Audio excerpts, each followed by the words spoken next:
If you're planning to apply for your Hungarian student visa, please do not submit your application without watching this video. One mistake is going to cost you lots of money and a lot of time, which I'm going to help you prevent into this video.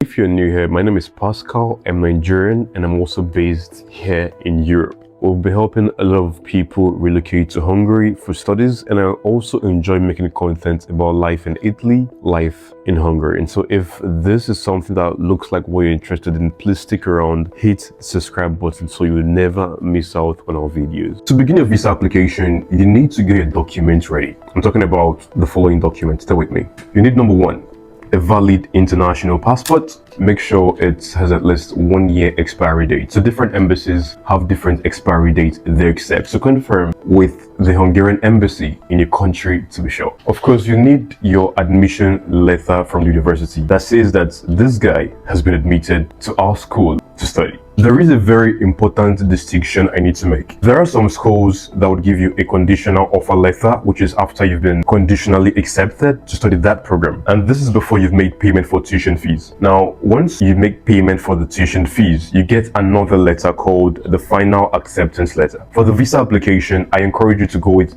the final acceptance letter along with your tuition fee payment receipt. Moving further, other documents include your passport photograph as well, and there's a particular dimension that you have to use as stated by the embassy. It's very important you stick to the exact dimensions that the embassy has instructed you to use. And then we have our health insurance as well, which is like a health and travel insurance that you can get from anyone. Any insurance company in your country should be eligible. Just confirm from the Hungarian embassy in your country to know what insurance can you use. For Nigeria, you could use a lot of insurance. I'll also be dropping a link in the description to an insurance that you could also use for your visa application as well. Flight reservation is also important, but it's not compulsory. It's just a two-way flight from your country to Hungary and then another return to your country. And of course, your accommodation. Where would you be staying when you arrive in Hungary? Would you be staying in the hostel or would you be staying in an off-campus apartment? We need to know. The embassy needs to know. So you need an evidence of accommodation. I need to understand that some document you submit to the embassy as evidence of accommodation might not be accepted. So stay tuned to the end of this video. I would also tell you a lot of other mistakes I've noticed so that you don't have to make those mistakes and your visa would not be denied. The elephant in the room is a proof of funds. So basically you need to show the embassy that you've got the funds required to pay your tuition fees, your accommodation, your feeding and other living expenses from the first year up until your year of graduation. You also need to show that this income will continue throughout your studies. So you need to do your bank statements and other documents to prove that. I've made a separate video talking about the proof of funds in depth. You can watch that video here. Of course, you need to fill your visa application form. Right now, there are 2 visa application forms for Hungary. Fill this 2 visa application form and make sure the details there are correct and uniform across all your documents. Now, you've gotten all your documents ready. The next step is to proceed to the visa embassy, the embassy of Hungary in your country for the visa application. But before then, we need to book an appointment. You don't just walk into the embassy without an appointment, you'll be sent back. I've made a step-by-step video where I explained how to book an appointment without paying an agent. You can watch that video here. Now let's proceed to the embassy for the visa application. On the appointment day, you go with the original copies when necessary, and you also go with photocopies as well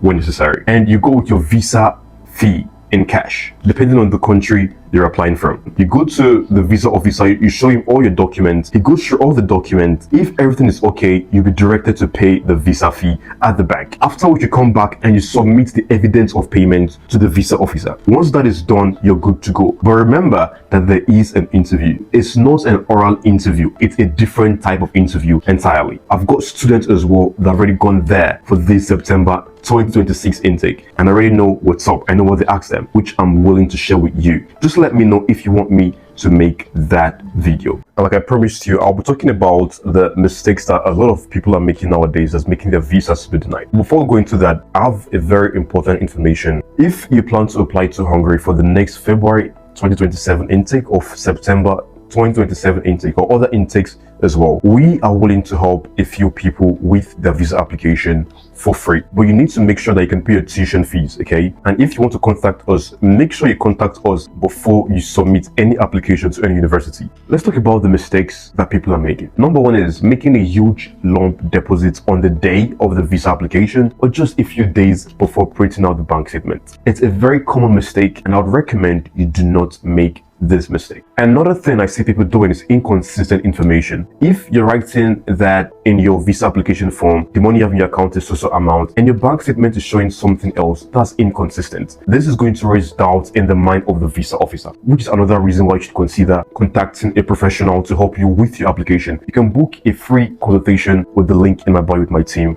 and they're going to help you review your application for free. Also, a lot of people do not explain exactly the study plans. What are your study plan? What's your motivation? You need to convey exactly what your passion is, why you're interested in studying this program. If you need help with your sponsorship letter, I've made an editable cover letter and it's just available for you. Just check the link in my bio and you can grab a copy right now. The final mistake I see a lot of people making is incomplete application. Your documents needs to make sense. Every document has to make sense. So make sure your documents are okay. And if you need help, reach out to a professional. It doesn't have to be Pascal to help you with your application. Thanks for watching up until this point of the video.